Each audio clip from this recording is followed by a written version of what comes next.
I am just getting stuff pulled up real quick. Hello, Carol. How are you, beautiful?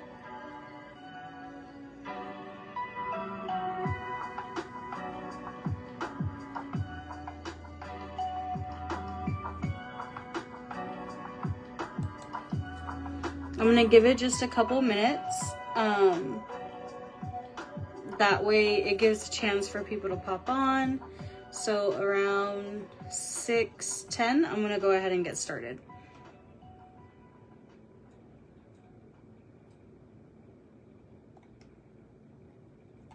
No problem, Carol. I am doing a little bit better.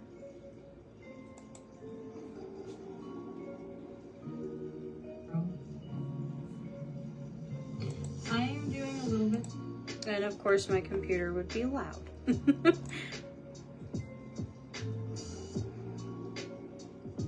No problem, Giselle.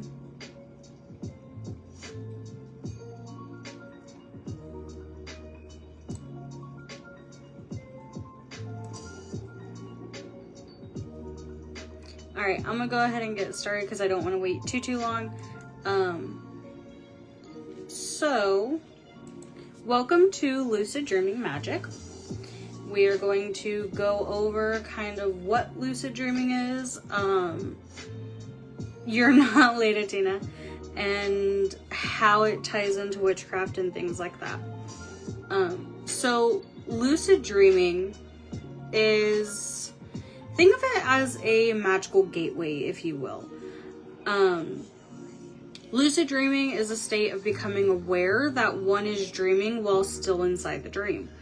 It is both a psychological phenomenon and a magical practice. For centuries, witches, shamans, mystics, and even occultists have seen dreams not as idle illusions, but as gateways into hidden realms of consciousness, communication with spirits, and even the manipulation of subtle energy. Hello, Erica. In modern witchcraft, lucid dreaming has become a bridge between psychology and sorcery, where practitioners combined neuroscience-backed techniques with the ancient magical rites to explore the astral planes, if you will. Or, to commune with deities or practice spellcraft within the different realms. And unlike ordinary dreams, lucid dreams offer agency, if you will. The dreamer is no longer a passive observer, but is an active, kind of like an active witch, able to cast spells, invoke spirits, and travel astrally, and all from the liminal landscape of the subconscious. Thus, lucid dreaming is not merely a dream control, but it's a witch's laboratory, a cauldron, where inner vision meets outer reality, if you will. So, as always, I like to give brief histories. So, moving on to the historical roots of lucid dreaming and magical traditions. So, lucid dreaming is really funny because it's not quite a modern discovery, if you will. It actually was discovered around many cultures across the world, and they've used it for spiritual and magical and healing purposes for thousands of years. From ancient Greece and Rome, it was actually the philosopher Aristotle was among the first to decide awareness within his dreams. And in his text on dreams, he noted that sometimes the dreamer recognizes the dream as a dream. In Greek, Roman mystery religions, such as those dedicated to Aselphus, I hope I'm saying his name right, but he is the god of healing. Incubation temples invited dreamers to sleep and induce sacred dreams for divine messages. And even dreaming in the context became a form of divination and communication with the gods. Then you have your Tibetan dream yoga. In Vajrayana Buddhism, Milam, I hope I'm saying that right, MILAM, or Dream Yoga, it teaches practitioners to remain conscious during dreams as a step towards enlightenment, and the dream body is trained to recognize illusion and master perception, but also skills that carry both into life and death. From this one, witches can learn much from this, such as the Tibetan idea of using dreams to overcome the illusions of reality parallels, and the witch's work of piercing the veil and manipulating hidden forces. Does anyone have any questions so far?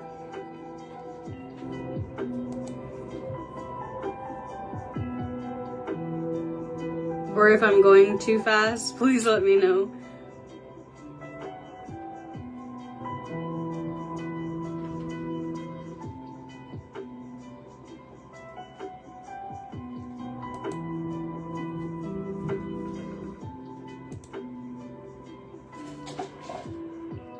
No questions so far? Okay. I just want to make sure. So moving on, we then have the indigenous practices. Many Native American tribes consider dreams as sacred messages from ancestors and spirits, and becoming lucid in dreams allowed shamans to travel between the worlds, heal, or seek guidance. Similarly, the Amazonian shamans working with plant medicines like ayahuasca also train in dream control, blurring the line between the dream state and spirit world as well. Then you have the European witchcraft and the Sabbath light. So in folklore from the witch trials, often accused witches of leaving their bodies at night to fly to Sabbats. While often demonized, scholars have suggested that this could describe lucid dreaming or astral projection practices. Dream flight ointments, sometimes containing herbs like belladonna, henbane, or mandrake, may have induced lucid dream-like states, allowing witches to fly, or what is called the flying ointment, into altered realms. Lucid dreaming then was deeply tied to witchcraft's history of altered states and astral work.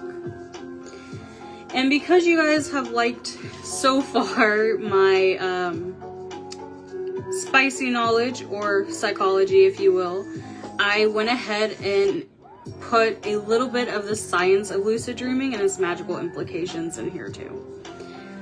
So this one was fun to put together. I'm real excited for it. There are neurological foundations. So lucid dreaming often occurs, and mind you, I'm going to get a bit sciencey on you. I apologize. But lucid dreaming often occurs during the REM sleep, when the brain is highly active and vivid dreams are most common. Studies show that increased activity in the prefrontal cortex, the brain area responsible for self-awareness during lucid dreams, is most active. Witches might interpret this as the conscious mind and subconscious mind uniting, a liminal balance of logic and intuition where magic tends to thrive. I know, it's great, Erica. These psychological benefits. I told you I was going to get a bit nerdy on you guys. I'm sorry. So the psychological benefits of lucid dreaming is it can actually reduce nightmares, increase creativity, and even improve mental health in most cases. For witches, this means lucid dreaming doubles as shadow work, allowing one to face fears, heal traumas, and confront inner demons in symbolic form. So the magical applications of this with neuroscience, it explains how lucid dreams occur, but witchcraft asks why they matter. For a witch, a lucid dream can be a ritual chamber free of the physical tools. It can serve as a vision quest or an astral temple, or it can often direct access to spirit allies, ancestors, and deities without the interference of walking reality.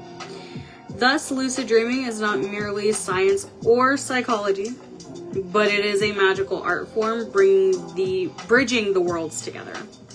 Hello, Sarah.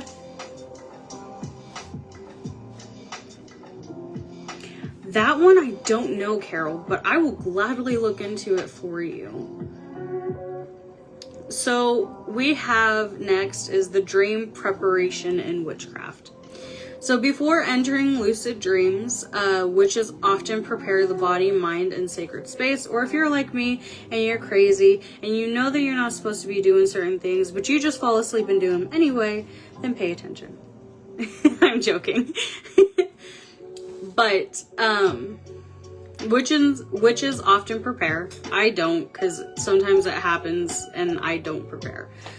But they prepare the body, mind, and sacred space just as a ritual circle and is prepared before spell work, and the dream state benefits from magical preparation.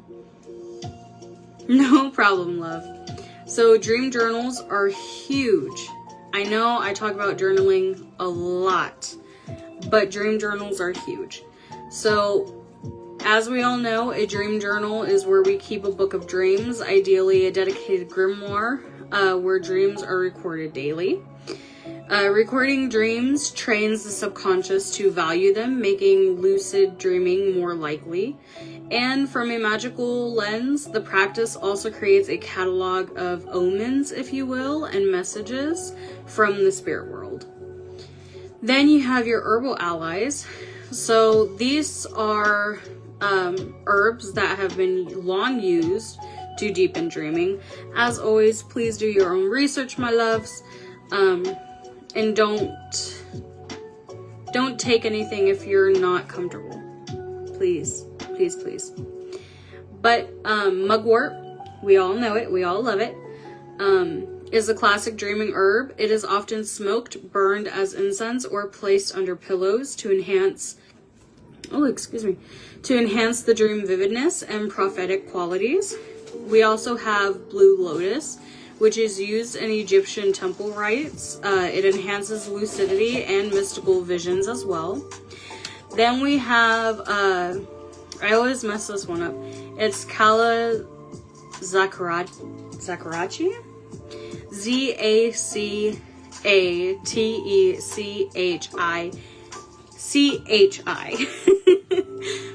But it is also known as the dreamed herb. And is traditionally used by the Chotl people of Mexico for visionary dreams as well. And our most common as well is chamomile and lavender. These two put together are calming herbs that help improve sleep quality, supporting dream recall as well. Of course, we have crystals for dream work. These ones, help so much. We have amethyst, which opens the psychic channels and protects you while you are dream traveling. No problem, Danielle. You're right on time, love. I'm kind of into it. Then you have labradorite, which is, give me 1 second, enhances the astral exploration.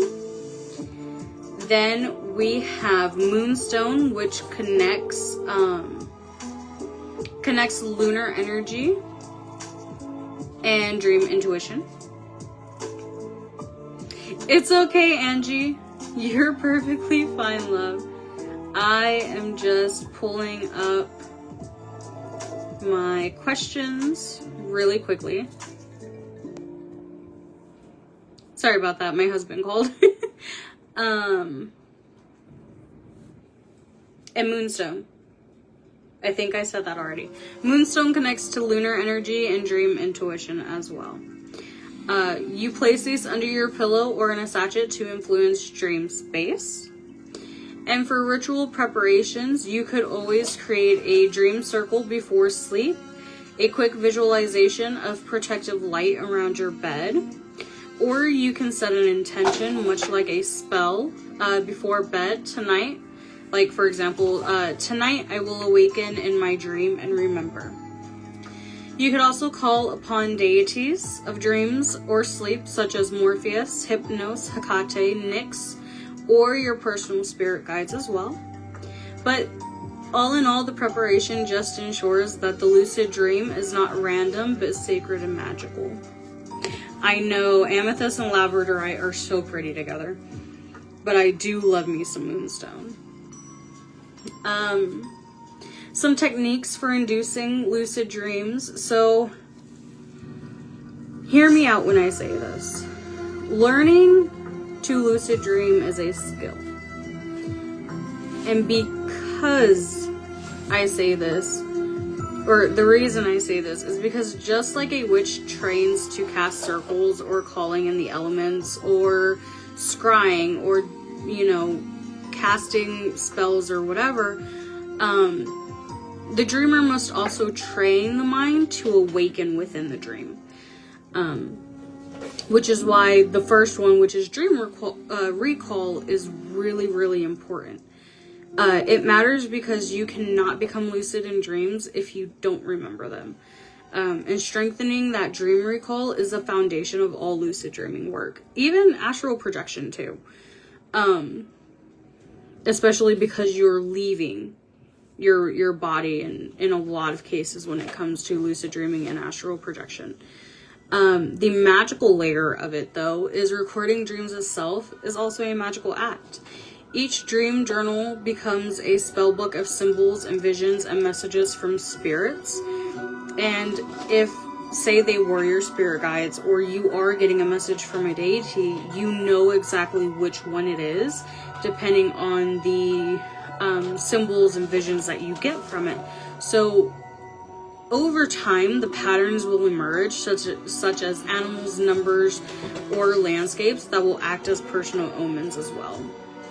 Some techniques that could help with dream recall is upon waking, don't move. I know this is funny, but don't move. Keep your eyes closed and recall as much detail as possible. When you are ready and you've recalled as much as possible, write it down. Write it down. Write everything down, no matter how small. Even if it's fragments like a red bird, rain, broken mirror, snake, things like that can actually help you rebuild that recall. You could even speak a charm before you sleep, like I mentioned before. Just a small incantation like tonight I dream and tomorrow I will remember, and just putting it under your pillowcase, and use an amplifier like amethyst or clear quartz to help with it. Number 2 are reality checks, which I will get to those. I just want to check comments really quickly.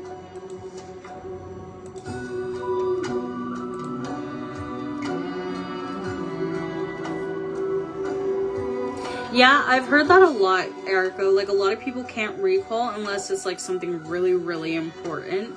And sometimes that's the best way to start doing it too, is like, notice the dreams you do have and start writing them down.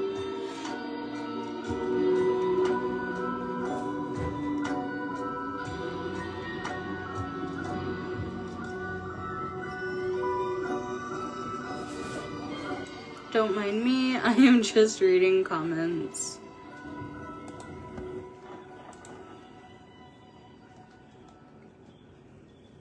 If I can get my life pulled back up, of course. I'm sorry, ladies. Please bear with me just one moment. Okay, I got it back. Usually I lay on my back and tell myself, my hands are left, awakens and dreaming. That's actually really interesting, Danielle. That's actually really neat. Alright, loves, moving on. So, reality checks. How these work. Because I know a lot of people touch on them, but they don't like touch on how they work or how they tie into witchcraft, essentially. So how they work, they are small tests during the day that carry into the dream. For example, looking at your hands, like Danielle said, which is funny. That's why I said that's really neat, because you brought it up. looking at your hands, or even reading text twice, or even trying to push your finger through your palm. Witchcraft and how it ties in, you can make these reality checks mini rituals. Each time you feel like you are in a check, you could easily say, I pierce the veil, I am awake, or do I dream? And over time, this question seeps into the dream, also awakening the lucid part of dreaming. The lucidity, if you will. Then you have what we called mild. M-I-L-D, or it is also known as the mnemonic induction of lucid dreaming. This is a method where as you fall asleep, you repeat an affirmation like, the next time I dream, I will realize I am dreaming.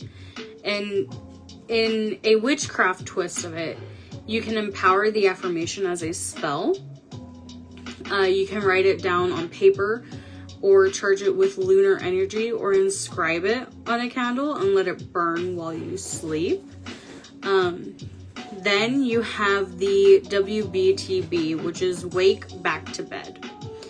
So I do this very often and it sucks so much, but this method is where you wake up after 4 to 6 hours of sleep, stay awake for 15 to 45 minutes, reading about dreams or doing light meditation, or if you're like me, you just wake up, go to the bathroom, and you can't fall back to sleep. It happens.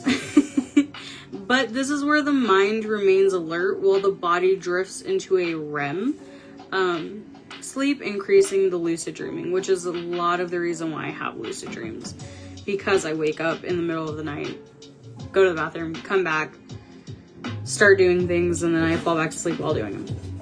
It happens. The witchcraft layer of this one is use this liminal waking moment to cast a dream spell if you so choose, such as light mugwort incenses, or draw a sigil on your palm, or meditate on the moon. Then you have wild, which is the wake and initiated lucid dream. This method is where you enter lucid dreaming directly from waking. This involves lying still and letting your body fall asleep while your mind stays aware. The hypnotic imagery, such as flashes of color, shapes, or sounds, eventually stabilize into a dream scene in most cases.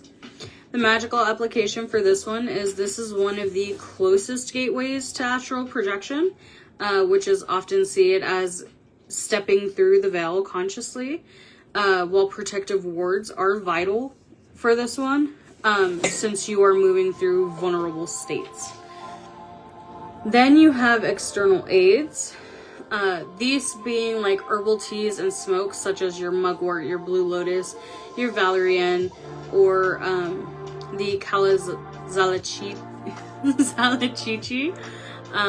or your crystals like amethyst, selenite, labradorite under your pillow, sigils and talismans. You can place them under your mattress or carve them into candles and light them, or even lunar timing.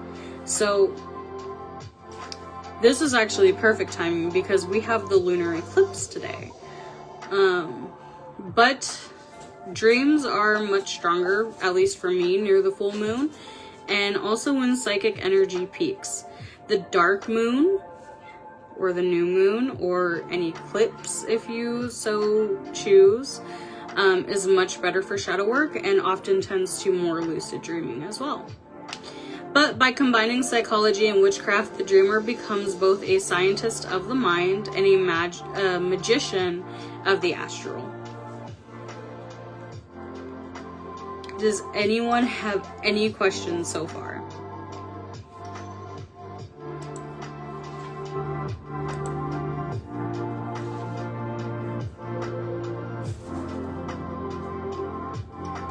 Pay attention to those symbols, Danielle, because I've had one where I saw sigils on the wall and I started drawing them.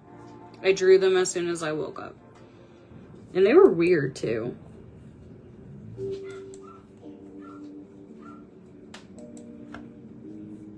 Alright, loves. I'm gonna move on, but if you have any questions, please don't hesitate to ask.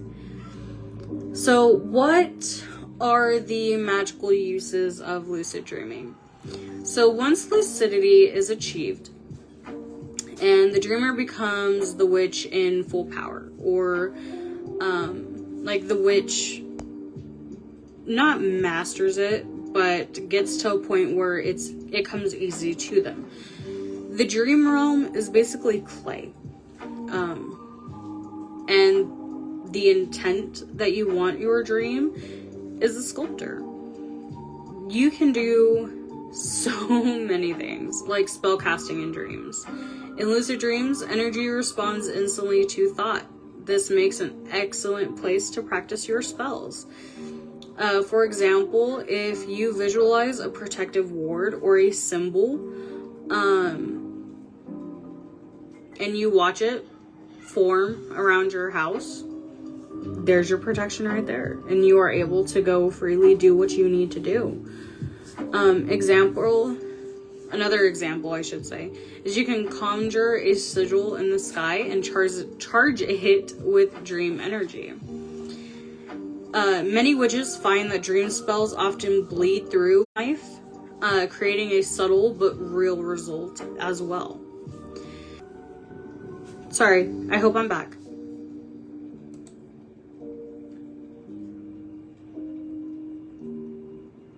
Am I back? My internet had a hiccup, I do apologize.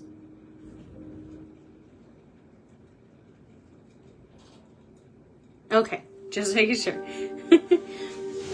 Shadow work, for example, dreams dreams are the stage of the subconscious, and when lucid, you can actually confront your fears directly, speak to your shadow self, face your nightmares, or embrace the rejected parts of yourself. In witchcraft, this echoes the descent of Ina, or into the underworld, stripping away layers until transformation occurs. Divination is another one. You can ask for guidance in lucid dreams. You can call on your ancestors, your deities, or your spirit guides. You can also create a dream tarot deck and ask the dream itself to reveal symbols. For example, when you enter a lucid dream, you can create a temple or walk into a temple and ask, "What is my path forward?" And the dream responds with either visions or voices. Spirit work and deity contact. This is the biggest one, at least for me. Lucid dreams are excellent for contacting spirits without full astral projection. So deities like Hecate, Nyx, Morpheus, Hypnos, or even Persephone often appear more vividly in these dreams. You can also create a dream temple for them, and it can be a reoccurring place where you can meet spirits each time you lucid dream. And of course, number 5 is healing. Witches can heal themselves or others in lucid spaces simply by visualizing cleansing dark energy and weaving in protective light, or repairing damaged dream body parts. Shadow illnesses or emotional blockages can often be released in safe dream temple spaces as well. Sure, Danielle, no problem, love. So for advanced practices, in case you are already familiar with lucid dreaming, for seasoned witches, lucid dreaming opens doors to advanced magical arts, such as astral projection via dreams. Many find lucid dreaming a lot easier than astral projection from waking, and once lucid, you can set the intent of, "I leave my dream body and I travel in spirit." This often causes the dream to dissolve and transition into a true astral state. Then you have shared dreaming and coven work. I have never done coven work. I'm usually pretty solitary, besides my husband. But this is where witches can attempt to meet in a sacred dream temple. This requires synchronized intent. ritual preparation, and detailed recall after waking. In the history, witches described, as I mentioned earlier, flying together to sabbats, and they share dreaming may be one layer of this part of the many, many mysteries of lucid dreaming. So, I keep talking about dream sigils and temples. So, what are they? And how can you do it?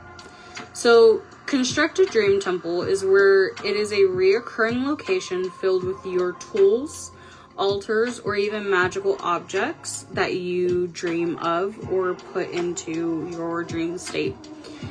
And you often return there to deepen the work, if that makes sense. Sigils can be created and planted into dreams and then redrawn in the waking life to bridge those two worlds together as well.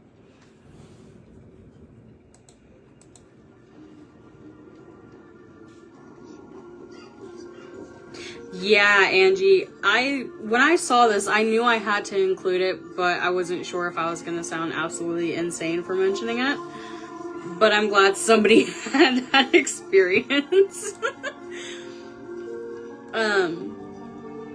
So this also doesn't get talked about a whole lot, and I'm really upset that it doesn't, because so many things can go wrong with lucid dreaming and astral projection. And so I want to kind of go over the ethics and protections and very much real life dangers. Not just besides malicious spirits coming and entering your dream states and causing you to have a nightmare or causing you to wake up from them, because that can happen. There's also, if you astral project, you're leaving your body. So you're opening your, this might sound crazy, your body is a vessel. And when you leave your vessel, you are opening your vessel up for very real life things to enter your vessel, which is, it's so important to tether yourself to your vessel. But that's a whole nother story for another day. But lucid dreaming has its own very real dangers and things like that too. So lucid dreaming is very powerful, but just like any other type of magic that you go to learn and you go to practice, it must be respected. There are psychological risks.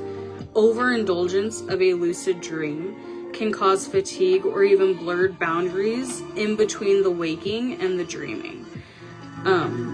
There's also facing shadow material way too quickly can overwhelm beginners, and you might not ever want to touch that part again. There's the magical dangers. I know I'm crazy for working with trickster spirits, but it is very, very important to know that not all dream figures are friendly. Some are trickster spirits or manifestations of intrusive energies. And always protect yourself before bed. What I like to do is I call on my deity Nyx, because she is the primordial goddess of the night. And I will put lavender oil on my wrists. I'll put it right here on my collarbone, and I'll put it behind my ears. I put it on the, I wouldn't say acupuncture points, but I think that's what they are. But I'll put it there, and I'll just say a simple prayer to Nyx to protect me in my sleep. But you can also protect your bed with a circle, like I talked about earlier, protective herbs, or again, even calling upon your guardians or deities. And of course, the ethics of it is just as in spell work, dream magic carries the ethical weight. So using lucid dreams to spy or manipulate or harm others, and I know not everybody does this, but I wanted to put it in case those that do believe kind of get an idea. I'm kind of in the middle. I'm neutral about it, but it can invite backlash. If you don't believe in that, take it with a grain of salt. If you do, again, take it with a grain of salt if you wish. But it can.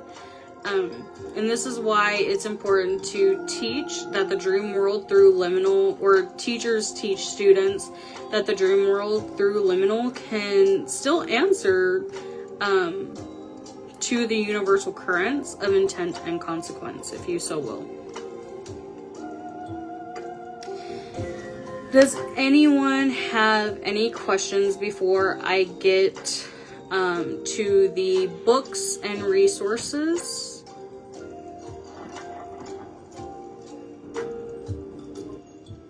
Okay, thank you, Erica. I didn't want to sound, stupid or anything, saying, oh yeah, they're the acupuncture points, and they're not.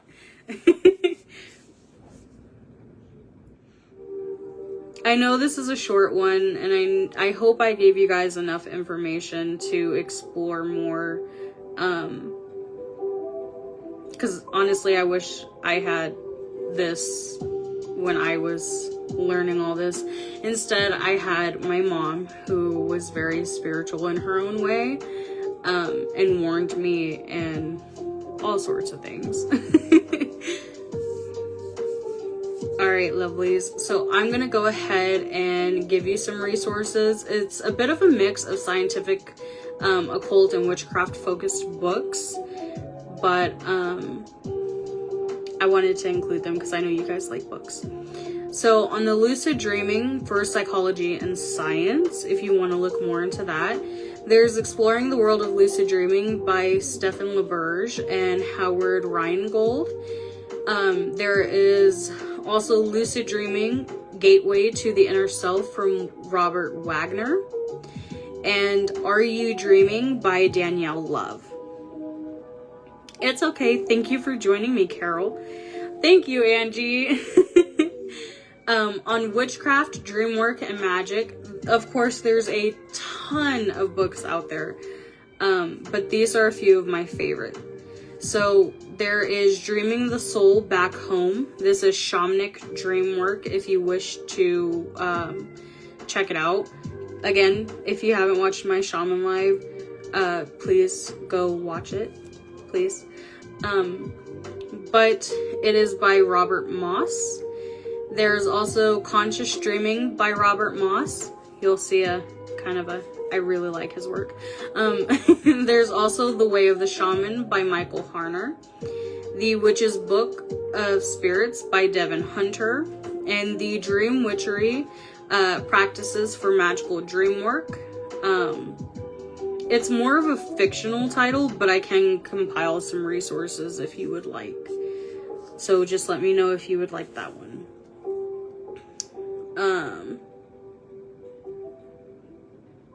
On Herbal Dream Allies, for this one, there are The Plant of the Gods by Richard Evan Schultz and Albert Hoffman, and The Herbal Love of Wise Women and Wort Cunners by Wolf D. Storl.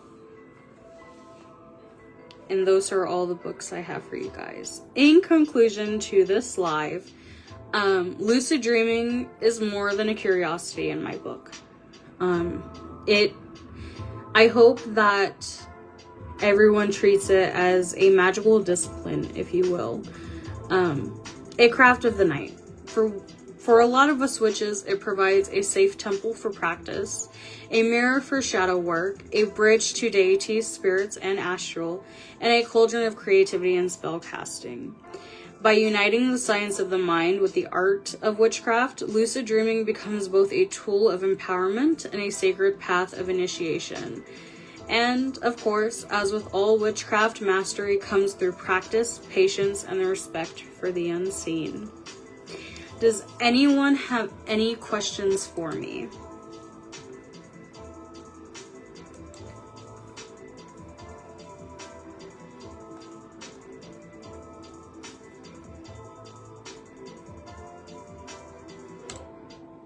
It is a very whole live on its own. I'm hoping to do a astral projection live too. I think I have one ready to go, but I can't quite remember. I know I have a lot of my notes ready to go, but I'm so great. And again, I really hope I gave you guys some really good information. I've been kind of self-conscious on my on my information. So I hope this resonated with you all and gave you guys some insight. And I'm gonna go ahead and hop off. And if you have any questions, please feel free to message me. I am more than glad to dive into this with you guys one-on-one if you so choose. But with that being said, I'm gonna go cook dinner, and I wish you all a beautiful corn blood eclipse. Blessed be, ladies.